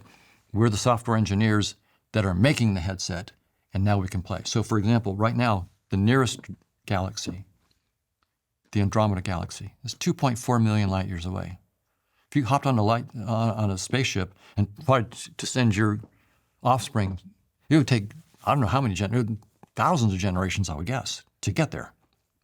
And that's the closest. That's the closest galaxy. The universe is much, much bigger than that. That's just our little neighborhood. It's not feasible. We're not going to be able to travel with our current technologies travel inside space-time to Andromeda is not feasible for the foreseeable future. What if we don't have to go through space-time? What if space-time is just a headset? It really is just a headset. And we don't have to go 2.4 million light years to get there. We learn the code outside of space-time, and we can just change the code, just like the Grand Theft Auto. In Grand Theft Auto, the car has to drive through the roads to get from A to B. But not if you look at the code. In the code, I just need to change the value of a register, and all of a sudden the position of the car is now at B. It was at A, and I put it at B. Is this what time travel This would be like, this would appear like immediate time travel or immediate space travel. Is there anything within the laws of physics that tells you that this isn't possible? It's impossible inside space-time. If you only use, so inside space-time, it's impossible. But outside of what we know about space-time? A theory that's outside of space-time that properly contains space-time as a projection of the theory, allows us to then build technologies that aren't restricted to space-time. So Do you think we're getting closer to being able to edit the code of this experience so that we can do things we never thought were possible, and that things that sit outside of what we know within the laws of physics? that's exactly what I'm working on right now. That is my research project right now. That's what I'm doing. What are you hoping to do with this research, and do you think about the consequences of it? I do. First, what I'm hoping to do with the research, what I'm hoping to show is that I can get all of quantum field theory, all of special and general relativity, all of standard model particle physics from this theory of conscious agents outside of space-time. That will be able to explain all of the laws that we see, and then show that space-time theories are, in fact, a very tiny projection of the much more informationally rich dynamics of conscious agents. I've built companies from scratch and backed many more, and there's a blind spot that I keep seeing in early stage founders. They spend very little time thinking about HR, and it's not because they're reckless or they don't care, it's because they're obsessed with building their companies, and I can't fault them for that. At that stage, you're thinking about the product, how to attract new customers, how to grow your team, really how to survive, and HR slips down the list because it doesn't feel urgent, but sooner or later it is. And when things get messy, tools like our sponsor today, JustWorks, go from being a nice to have to being a necessity. Something goes sideways and you find yourself having conversations you did not see coming. This is when you learn that HR really is the infrastructure of your company, and without it, things wobble. And JustWorks stops you learning this the hard way. It takes care of the stuff that would otherwise drain your energy and your time, automating payroll, health insurance benefits, and it gives your team human support at any hour. It grows with your small business from startup through to growth, even when you start hiring team members abroad. So if you want HR support that's there through the exciting times and the challenging times, head to justworks.com now. That's justworks.com. You know, whenever someone talks about editing genes, right? There's like CRISPR DNA technology that allows you to edit genes, or there's other technologies that people talk about that allow you to, they're talking about putting, our memories on hard drives and stuff like that. People get quite precious with the idea of like playing with the nature of reality too much, because some people might suffer. And even in your perception of what the world is, if we're all one consciousness, it becomes a slightly different conversation. But I guess the question I'm asking is, if we were able to play with the software of this thing that we're all experiencing right now and do things that sit outside the laws of physics, is there a question of morality of like, is that the right thing to do? Will people suffer? Or if this is all just code, is that just like a pointless question? Well, no, I think it's a very important question, and I've is that the I've wrong thought thing to about do? it. It's like Pandora's box, right? Are we opening Pandora's box? All sorts of nasty surprises that could come out of the box once we go beyond space-time. Like, who gets to open the box? If you get to open the box, That's what I think I'm doing. I have, the talk I gave on Friday was saying, here's the first peek inside Pandora's box. but then you could become God, as far as we're all concerned, because if you have that power to play with the code. Well, it'd be only the next level of God, right? Yeah. So, as I've said, my theory is just a theory, and so it's not the truth. But it's more comprehensive than the space-time theory, and so because I have a more comprehensive theory, I can do new technologies that you couldn't do. So I'm not God, but I'm outside of the limits of space-time. So I can give you new technologies. If I can show how space-time arises entirely outside of from this deeper theory, then if I'm right and I'm mathematically precise, that means I have the tools to prove that I'm right. That means I can make technologies that will be miraculous from within the space-time. I think about the atomic bomb and how the first nation to figure out that there was new possibilities within technology, and because they had discoveries within physics, basically won the war. They were able to control every country. They became effectively the god because they could wipe anybody out within an instance. Right. It's like an analogy for how reimagining physics creates new possibilities in technology. That's right, and this is even bigger than that because nuclear bombs will be like firecrackers compared to what you can do with a technology that's utterly outside of space and time. We could do anything. We could live forever, but that's not even something that would really matter. But Right. Once you realize it's just a game, but you could give yourself extra time as much as you wanted in this. So it's the moral question is a very, very interesting one.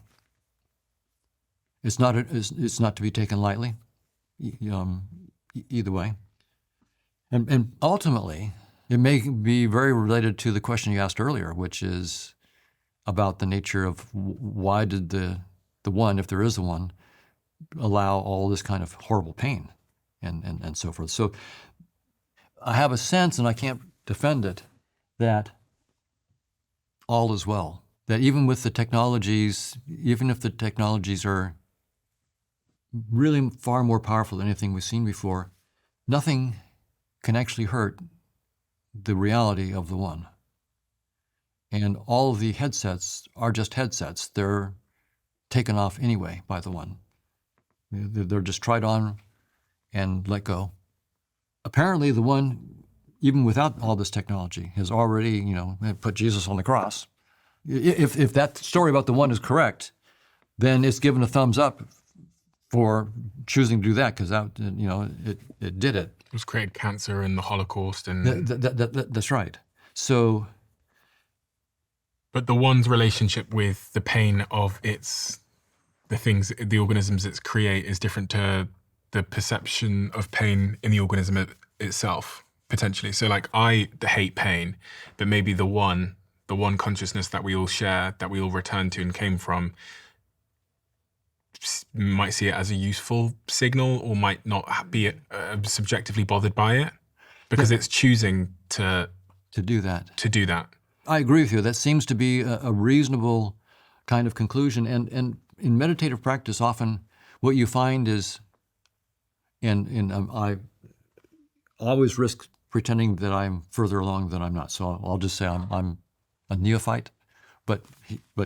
So I'll talk about what I've heard from other more advanced people, that what was a deep pain, emotional pain, for example, when they stare at it and really accept it, it dissolves. So now I'm speaking over my head, but from people that I have no reason to disbelieve. I read a comment on your video from a guy that wrote this. He wrote, "I'm a schizophrenic. I do DoorDash for some extra money. And one night I arrived and walked to the door. I placed the food down on the door and I took a picture. I got in my car and I drove away.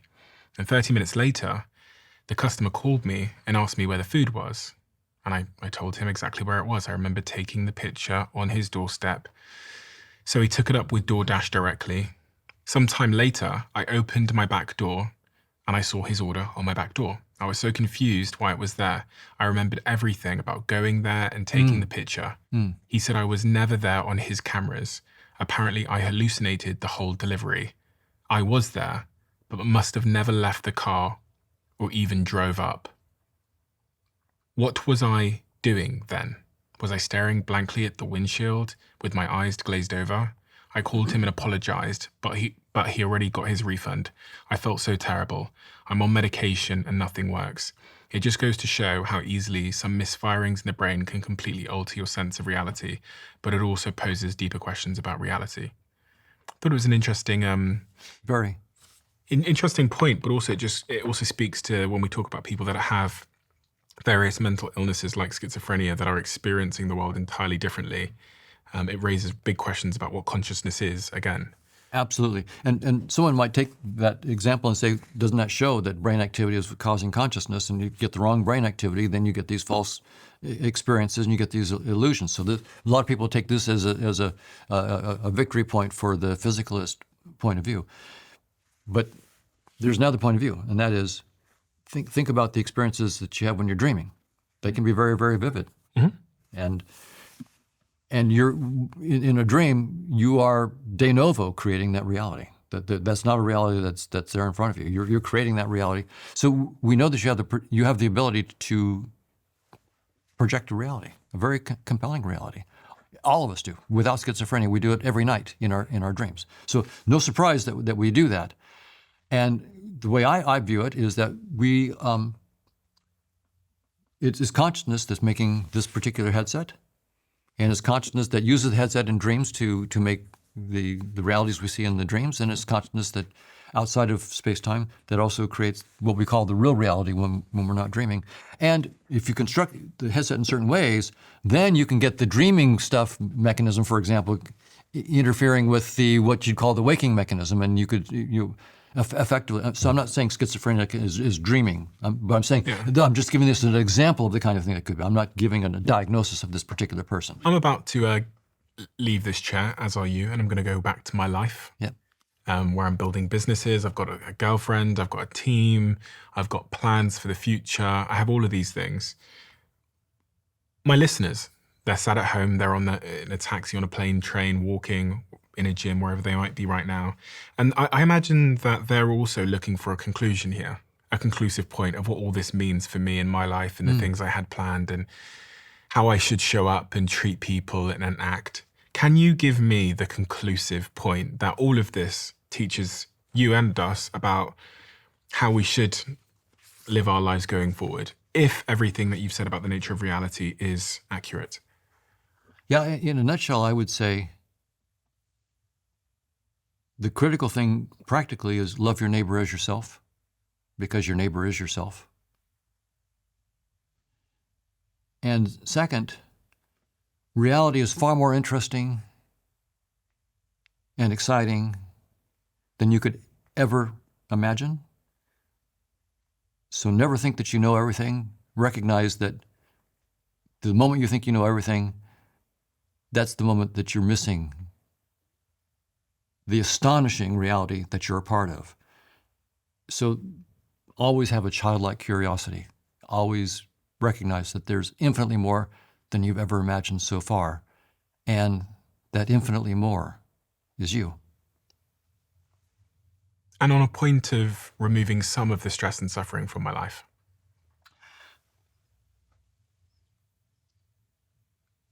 I think, well, of course,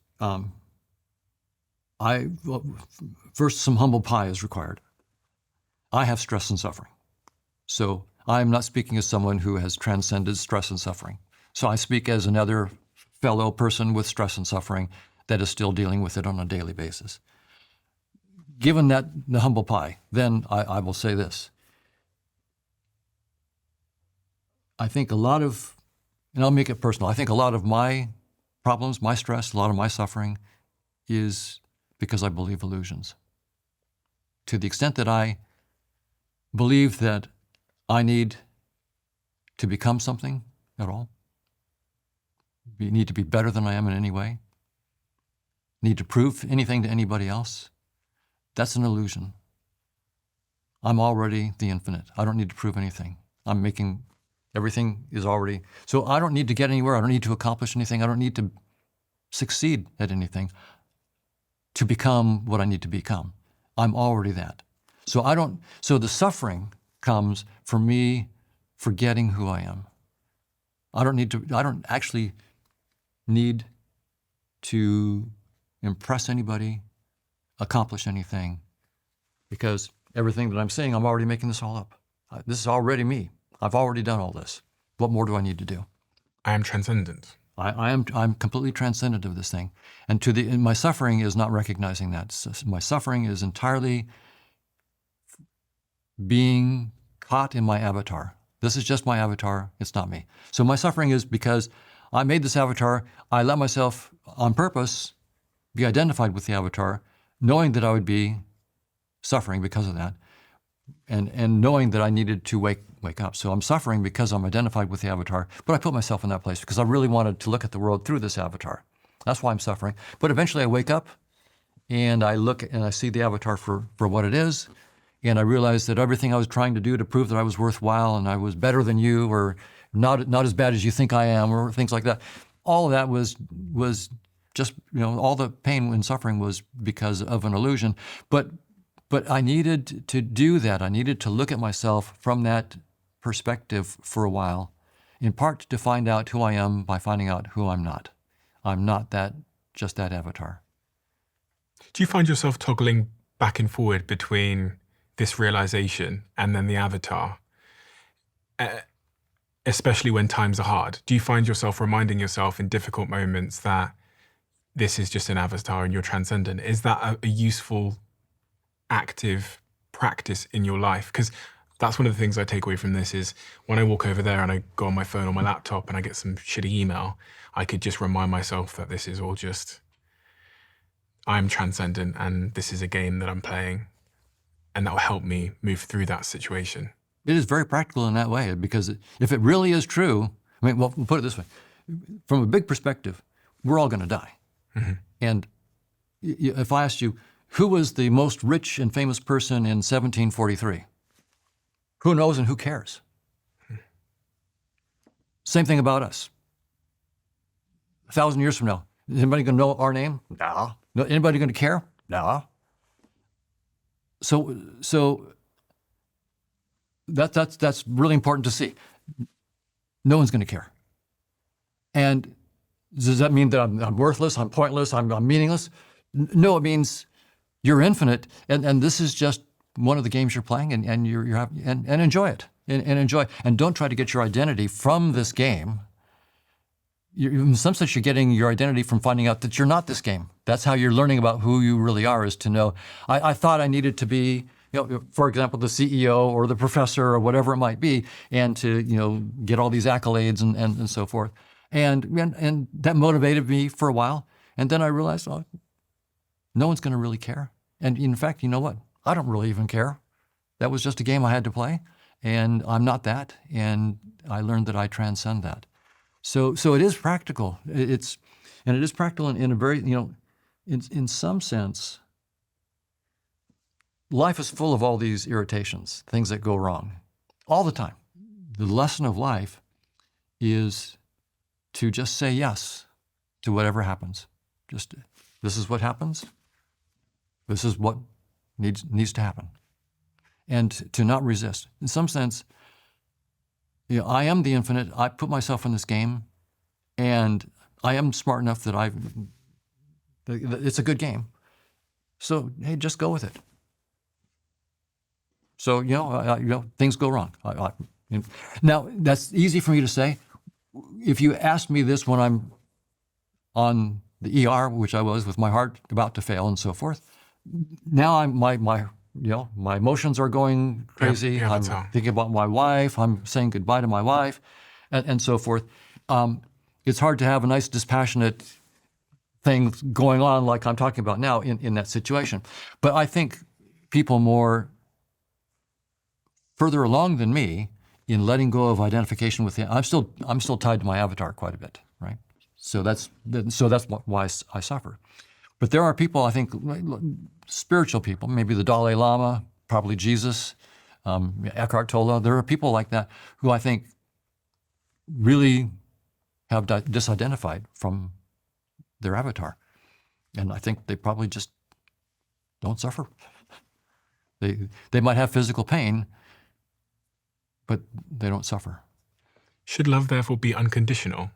If you are me, if we're the same consciousness, if we are the same transcendent source, doesn't that really mean that I should love you, really irrespective of what your avatar does, because we are the same thing?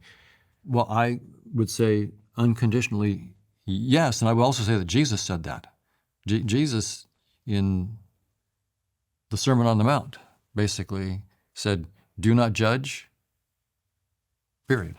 I was looking at the Luke 6:27. He says, love your enemies. Yes, love your enemies, right. Do good to those who hate you. That's right. God's love for humanity is unconditional. Absolutely.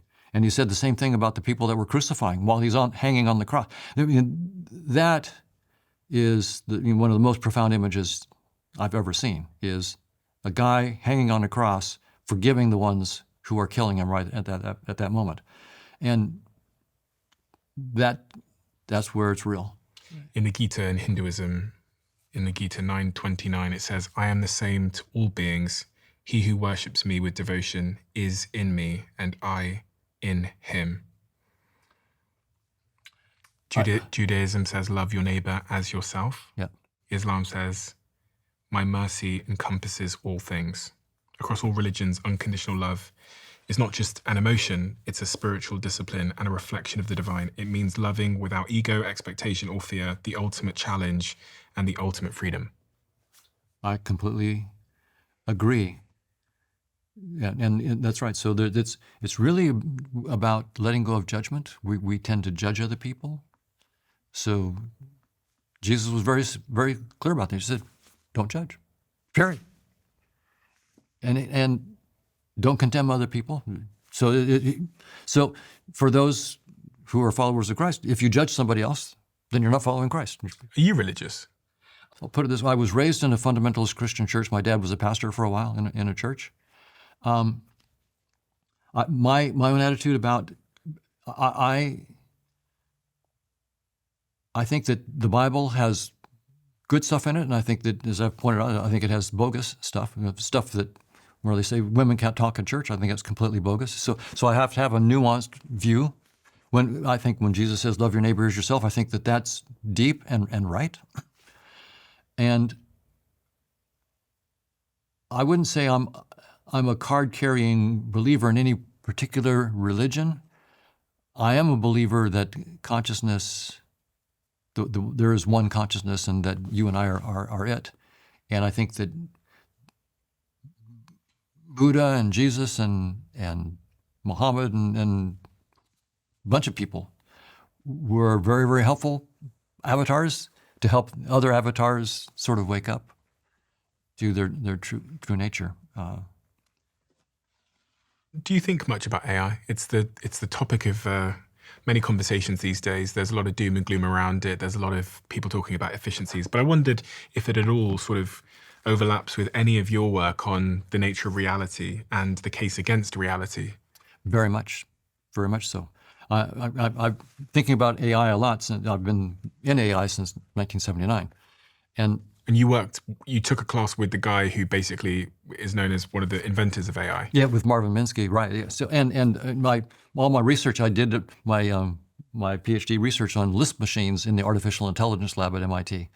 They were at the time very, very powerful machines for the time. So I've been with AI for quite a while, and I'm very interested in the current state of AI. The large language models are doing great things, and I use them myself. They're very, very helpful. They're also, as powerful as they are, they're dumber than cucumbers because they don't really understand things. They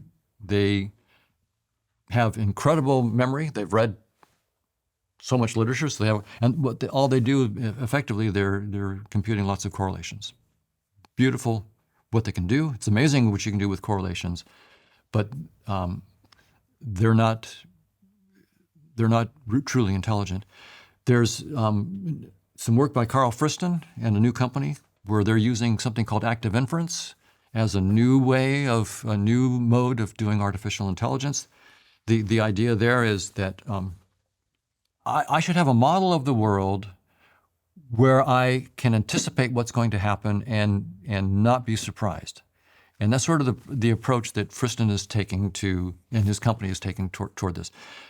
Intelligence is somehow about minimizing surprise. And minimizing surprise, then they have what they call a free energy principle and mathematical way of doing it, but they're trying to build a brand new kind of artificial intelligence that minimizes surprise, where I've given you an intuition why that's intelligent. And that's very intelligent to minimize surprise. If I'm surprised all the time, I'm pretty stupid, right? I don't understand the world very well. Mm-hmm. But if I'm not surprised, it's sort of like, wow, I've got a really good model, especially if I'm doing lots of stuff in the world and I'm almost never surprised, boy, I'm really intelligent. So you can see why that's a really good principle for trying to build an AI, not just finding correlations between everything, but really something deeper. I agree with that point of view, and it turns out this logic that I mentioned, that I discovered, minimizes surprise. So I'm actually going to be using this logic as to build space-time, but I think it's going to give an even more powerful approach. I don't have to minimize some free energy principle. I have a more direct computational way. So I'm planning to actually go back to my roots. And first I'm working on the space-time headset, but if I live long enough, I'm planning to actually go back and build a completely new kind of AI that does this minimizing surprise using the Markov chains. So that means it will be indistinguishable from consciousness. It was funny because it'll be based on my model of consciousness. So this is going to be a model of intelligence based entirely from a model which takes consciousness as fundamental. I mean, we get back to game theory again. That's right. We get back to the idea of a simulation in terms of like, if you're able to create a piece of software that is able to replicate and is built on the fundamentals of consciousness, then it's going to think it's conscious potentially. And then all of this stuff begins again and the cycle continues. And maybe that consciousness will get to a point as well where it then discovers these rules and creates a consciousness, and the cycle continues. That's a great question, and I think that people should really pay attention to the way you said it. And I think that's a really good way of thinking about it. But now I'll add a little twist.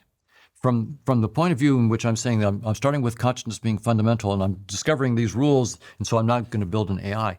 Effectively, what I'm doing is I'm saying I can take consciousness and use consciousness to build a new headset. Okay. So consciousness is fundamental, but I'm using it in some sense to build a new headset projection. Where we could play with consciousness. That's right. So I could theoretically put on that headset and do anything I wanted to do. I could go anywhere and do anything. Or a add dream, more flexibility. like a dream I could play with and influence. That's right. Absolutely. Yeah, I would just say I don't know if we can do anything because remember, my theory of consciousness is just a theory of consciousness. It's not consciousness, and it's really only a first baby step. I presume that my theory will be transcended, and there'll be a much deeper theory of consciousness, and then that will be transcended, and so forth. So what we will have is the generation of headsets that we can get with Hoffman's trivial theory of consciousness, which will look trivial once we get to the next generation of consciousness, which will look trivial. So in other words, this is never ending. What an interesting future we face. All one of us. All one of us. Donald, we have a closing tradition on this podcast where the last guest leaves a question for the next guest, not knowing who they're going to be leaving it for. And the question left for you is, what would you do if you knew you could not fail? What would you say, do, become? I'd probably do what I'm trying to do right now, which is to show how all of modern physics falls out of a theory of consciousness and develop the technologies that would come out of that. And the reason is, of course, that's fun. So one reason is it's fun, but the other reason is, why do most of us not take spirituality too seriously? Because the physicalist science gives us all the technology. It works. And spirituality doesn't give us any technology. It doesn't work. So if you're just hard-nosed about it, you go, well, spiritual stuff that sounds really good, but what does it build? Well, nothing.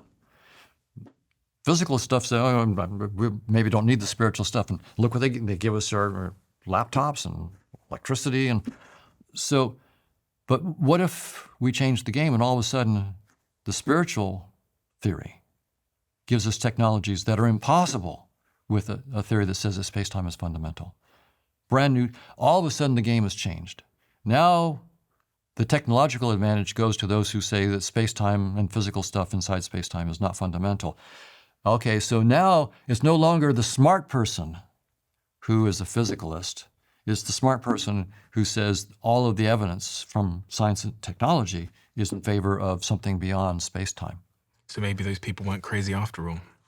That's right. They just didn't have the tools to show what it could do.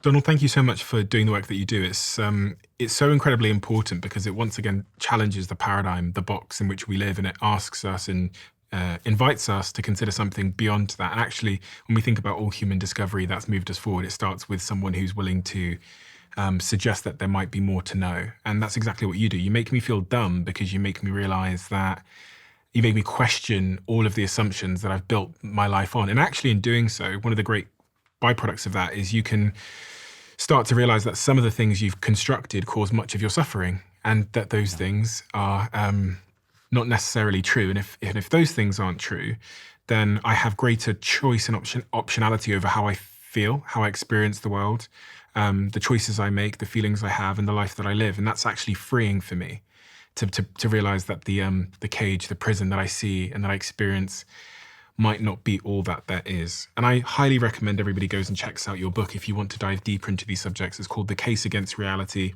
How Evolution Hid the Truth from Our Eyes.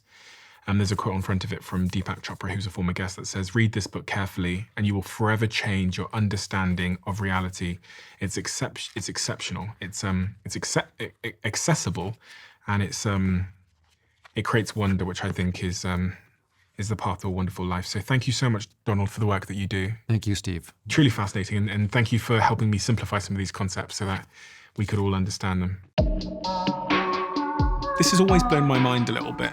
53% of you that listen to this show regularly haven't yet subscribed to the show. So could I ask you for a favor? If you like the show and you like what we do here and you want to support us, the free, simple way that you can do just that is by hitting the subscribe button. And my commitment to you is, if you do that, then I'll do everything in my power, me and my team, to make sure that this show is better for you every single week. We'll listen to your feedback, we'll find the guests that you want me to speak to, and we'll continue to do what we do. Thank you so much.